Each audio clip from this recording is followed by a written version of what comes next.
నమస్తే. ప్రస్తుతం మనతో పాటు సీనియర్ జర్నలిస్ట్ జగదేవ్ ఉన్నారు. ఆయనతో మాట్లాడదాం. నమస్తే సార్. నమస్తే.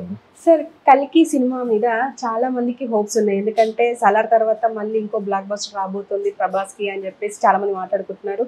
అండ్ పాన్ ఇండియా లెవెల్లో మళ్ళీ వస్తుంది. ఇప్పుడు ఆ నాగ్ అశ్విన్ చేస్తున్నారు. అందరికి ఇంట్రెస్ట్ ఉన్నప్పటికీ ప్రమోషన్స్ ఎందుకో తక్కువగా చేస్తున్నారు. అంటే ఇంతకు ముందు సలార్కి కూడా అలాగే చేశారు. అంటే రావాల్సినంత బడ్జెట్ అంటే రిటర్న్స్ రాలేదు అని చెప్పేసి అన్నారు. ఇప్పుడు కల్కి కూడా అదే జరుగుతుందా అని చెప్పేసి నాగేశ్వర్ మీద చాలా విమర్శలు వస్తున్నాయి. అసలు ఏం జరుగుతుందంటారు సార్? కల్కి మీరు అన్నట్టు వాస్తవమే. ఎందుకంటే బాహుబలి తర్వాత సలారు వీటికి వచ్చినంత నేమ్ ఎక్కడ వినపట్లేదు. అరే రేపు 27న రిలీజా అని నేనే ఒక మిత్రుని అడిగాను ఒక 2 days బ్యాక్. ఎందుకంటే రిలీజ్ డేట్ కూడా అనౌన్స్ చేసేసారు, దగ్గరకు వచ్చేసింది. ఇంక 27 అంటే హార్డ్లీ 3-4-5 days ఉంది అంతే కదమ్మా. అసలు ఇప్పటికే ప్రమోషన్స్ హడావిడిగా తిరగడం, పైగా పాన్ ఇండియా మూవీ కాబట్టి అన్ని ఛానల్స్ టచ్ చేయడం ఇవన్నీ ఉండాలి. ఇవన్నీ ఎందుకు కొంచెం తగ్గింది? ఇప్పటికే బడ్జెట్ ఎక్కువైపోయిందా, లేదంటే ఇంకపై పెట్టే ఆర్థిక పరిస్థితి కరువైందా అంటే డౌట్ అనిపిస్తుంది. మరోవైపు భారీ క్యాస్టింగ్, ఎందుకంటే వాళ్ళకి ఇచ్చిన రెమ్యునరేషనే నాకు తెలిసి సినిమా బడ్జెట్ కన్నా ఎక్కువ ఉంటుందని నా అభిప్రాయం. ప్రభాస్ ఆయనకి మరి 100 కోట్ల పైమాటే అని అంటున్నారు, ఎంతో వాస్తవం తెలియదు. Amitabh Asian biggest star. Deepika Padukone చాలా చిన్న హీరోయిన్, ఇప్పుడే మొన్న వచ్చిన అప్కమింగ్ హీరోయిన్ ఆమె. అంటే రివర్స్లో చెప్తున్నా కదా. మీరు ఆమె ఎంత రెమ్యునరేషన్ ఉంటాయమ్మా? ఆవిడకి ఇచ్చే రెమ్యునరేషన్ తెలుగులో ఒక భారీ బడ్జెట్తో ఒక 3-4 సినిమాలు తీసి వచ్చేమో ఆవిడ. మరోవైపు భారతదేశం గర్వించదగ్గ నటుడు పద్మశ్రీ కమల్ హాసన్ గారు. ఇంత భారీ క్యాస్టింగ్ ఉంటే వీళ్ళందరూ ప్రమోషన్స్కి ఎంతవరకు రాగలుగుతారు? ఆ ప్రమోషన్స్ కూడా వాళ్ళ టైం వేస్ట్ అంటే మళ్ళీ కాల్ షీట్లో అదొక భాగం, మళ్ళీ వాళ్ళకి ఇంకెంత సమర్పించుకోవాలి. పైగా అందరూ అన్ని భాషలను చుట్టుముట్టు రావడానికి ఇష్టపడతారో లేదో, రకరకాలు. ఇప్పుడు బాహుబలి లేదా RRR అనుకోండి, జక్కన్న గారు ప్లానింగ్ కాబట్టి సింపుల్గా జక్కన్న గారు, రామ్ చరణ్, జూనియర్ ఎన్టీఆర్ ముగ్గురు తిరిగేశారు అన్ని రాష్ట్రాలు. బాలీవుడ్ వైపు వెళ్తే కొంచెం ఆలియా భట్ ఎవరెవరో వచ్చినట్టున్నారు అంతే. మిగతా ఆలియా భట్ మిగతా రాష్ట్రాలకు వచ్చినట్టు లేరు కదా. సో ఇక్కడ చూస్తే ఒక ప్రభాస్ గారే తిరగాలి ఇప్పుడు అన్నీ కూడా. అక్కడ మళ్ళీ హీరోయిన్ వస్తారంటే ఆవిడ ఆల్రెడీ క్యారింగ్ అంట. సో ఆవిడకి ఇబ్బంది పెట్టడం కూడా కరెక్ట్ కాదు. ఎవరు? దీపికా పదుకునేకి. అమితాబ్ బాగా ఏజ్ అయిపోయింది, ఇప్పుడు ఆయన ఎంతకన్నా తిరుగుతాము, ఇది మంచిది కాదు. కమల్ గారు ఒకవైపు ఆయన రాజకీయాల్లో బిజీగా ఉన్నారు, ఇంకో పక్క ఇవి చేస్తున్నారు. ఆయనకు కూడా చాలా టైం వాల్యుబుల్. ఇంకెవరున్నారు?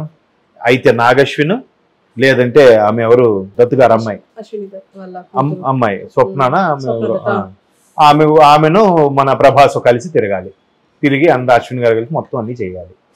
మరి ఎందుకులే ఇవాళ రేపు సోషల్ మీడియా పవర్ఫుల్గా ఉంటున్న నేపథ్యంలో ఇట్లా కానిచ్చిద్దాం అనుకున్నారా?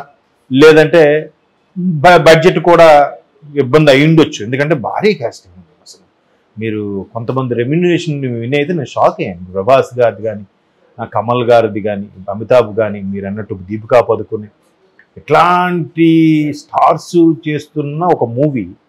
అఫ్ కోర్స్ నాగ్ అశ్విన్ ఇంతమందిని ఎట్లా హ్యాండిల్ చేశారనేది మనం రేపు 27వ తేదీన చూడాలి. ఎందుకంటే ఆయన బాగా కన్విన్స్ చేసే స్కిల్స్ ఉన్నాయి నాగ్ అశ్విన్లో.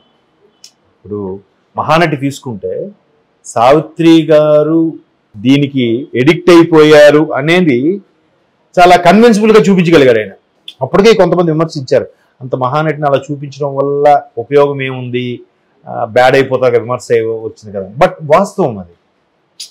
ఆవిడ ఎడిక్ట్ అవ్వడము, తర్వాత ఇబ్బంది పడడం అనేది వాస్తవం. దాన్ని కూడా ప్రేక్షకులు కన్విన్స్ చేసి చూపించగలిగాడంటే అది గొప్ప విషయం, సెన్సిటివ్ విషయం కదా అది. ఎందుకంటే ఇప్పటికి కూడా మీ అభిమాన నటి ఎవరంటే ఒకటి అన్నగారి పేరు చెప్తారు ఎన్టీఆర్ గారు, నెక్స్ట్ హీరోయిన్ విషయం వస్తే మహానటి సావిత్రి అని అంటారు. ఆవిడ ఎప్పుడు సావిత్రి అని అంటారు, మహానటి సావిత్రి అని అంటారు. మరి అట్లాంటి ఆవిడకి సెన్సిటివ్గా చాలా మంది ఇబ్బంది పడతారు కదా, ఎంత బాగా కన్విన్స్ చేయగలిగాడు. సో ఇప్పుడు కూడా ఎంత భారీ కాస్టింగ్ కూడా కన్విన్స్ చేయగలుగుతాడని నేనైతే నమ్ముతున్నాను. ఆయన ఎప్పుడైనా చూడండి మేధావులో ఎప్పుడు అమాయకంగా పిచ్చోళ్ళ కనబడుతూ ఉంటారు. ఆయన కూడా చూస్తే భారీ డ్రెస్సింగు అట్లా ఏమి ఉండదు. ఆయన నాగశ్విన్ చాలా సింపుల్గా ఏదో ఒక సైంటిస్ట్ లాగా ఏదోలాగా ఉంటాడు ఆయన.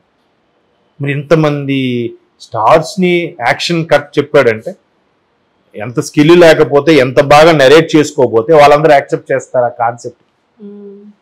ఒకటి ప్రభాస్, ఓకే ప్రభాస్ దత్తుగారు అమ్మాయి వీళ్ళందరూ క్లోజ్ కాబట్టి ప్రభాస్ ఒప్పుకున్నాడు అనుకుంది. మరి మిగతా వాళ్ళు ఒప్పుకోవాలంటే ఒకటి ప్రభాస్ని చూపించాలి పాన్ ఇండియా స్టార్గా, రెండోది ఉన్న స్టోరీలో దమ్ము ఉండాలి. సో అప్పటికి 2898 అంటే సుమారుగా 900 సంవత్సరాల తరువాత ఈ కలియుగం ఎలా ఉండబోతుంది ఏంటి, అప్పుడు వచ్చే విపత్తులు ఏంటి, ఏవో రకరకాల కాన్సెప్ట్లు ఉన్నాయి. ఇవన్నీ కూడా సోషల్ మీడియా ద్వారా రీచ్ అయ్యాయి కదా.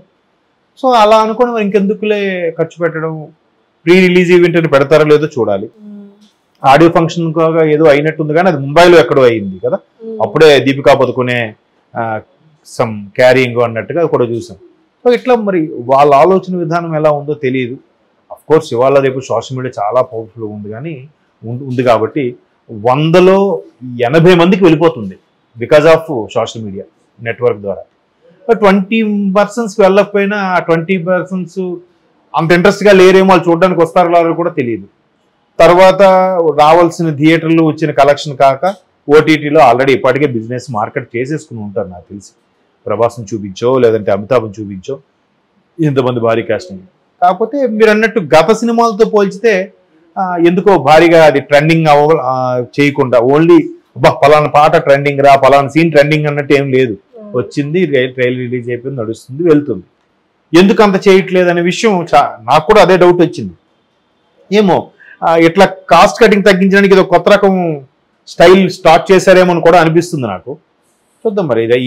ఏమి జరిగినా ఒకటి వాస్తవం అమ్మా, ఎంత హైప్ ఇచ్చినా ఒకవేళ హైప్ ఇవ్వకపోయినా, ఎంత స్టార్డమ్ ఉన్నా స్టార్డమ్ లేకపోయినా, కథలో ఎంత దమ్మున్నా లేదా సిల్లీ కథ తీసుకున్నా, ఒక్కొక్క సినిమా ఎందుకు హిట్ అయిపోద్దో తెలియదు, ఒక్కొక్క సినిమా ఎందుకు ఫట్ అయిపోద్దో తెలియదు. అవునా? అరే ఇది మంచి సినిమా రా, ఈ టైంలో రాకపోయి ఉండాల్సిందిరా. అదురు సినిమా ఉందమ్మా, ఎక్స్ట్రాడినరీ కామెడీ. ఈ రోజుకి కూడా మీరు యూట్యూబ్లో అదుర్సు బ్రహ్మానందం కామెడీ అని కొట్టారంటే కొన్ని మిలియన్ వ్యూస్ ఉంటాయి దానికి. కానీ అది ఉద్యమం, తెలంగాణ ఉద్యమం టైం రిలీజ్ అవ్వడం ఏంటి విషయం తెలియదు కానీ సరిగ్గా ఆడలేకపోయింది. అలాగే సలార్ కన్నా నాకు సాహో ఎందుకో బాగా అనిపిస్తుంది కదా. మరి సలార్కి వచ్చినంత హైప్ సాహోకి రాలే. ఎందుకు రాలేదంటారు? సాహో స్క్రీన్ పే చాలా బాగుంటుంది. క్లైమాక్స్ వరకు ఒక రాజే సైనికుడిలా ప్రజల్లోకి వెళ్ళాడని చెప్పి చూపించే విధానం చాలా బాగుంటుంది. ఎందుకు అనలేదంటారు? చెప్పలేం. అందరికీ ఆ దిల్ రాజు గారు అన్నట్టు ఆ హిట్ ఫార్మ్ ఏదో తెలిసిపోతే అందరూ అదే ఫాలో అయిపోతాం కదా, ఎందుకు ఈ ఫ్లాప్ సినిమాలు తీస్తాం. అలాగా హైప్ చేసినా చేయకపోయినా సినిమాల సత్తా ఉండి దమ్ముండి, ఒకవేళ నిజంగా సత్తా ఉన్నా ఆ టైంకి ప్రేక్షకులు మూడు లేదా చుట్టూ ఉండే సర్కంస్టెన్సెస్ ఎటువంటి జాతీయ విపత్తులు రాకుండా ఉండి అన్ని బాగుంటే ఏ సినిమాని ఎవడూ ఆపలేదు. లేదా అన్ని బాగున్నా కూడా ఇట్లా జాతీయ విపత్తులు, కరోనా లాంటివి వస్తే ఏ సినిమా కూడా ఆడదు. చూద్దాం 27 వరకు ఈవినింగ్ వరకు వెయిట్ చేద్దాం. అంతే sir. Okay sir, thank you.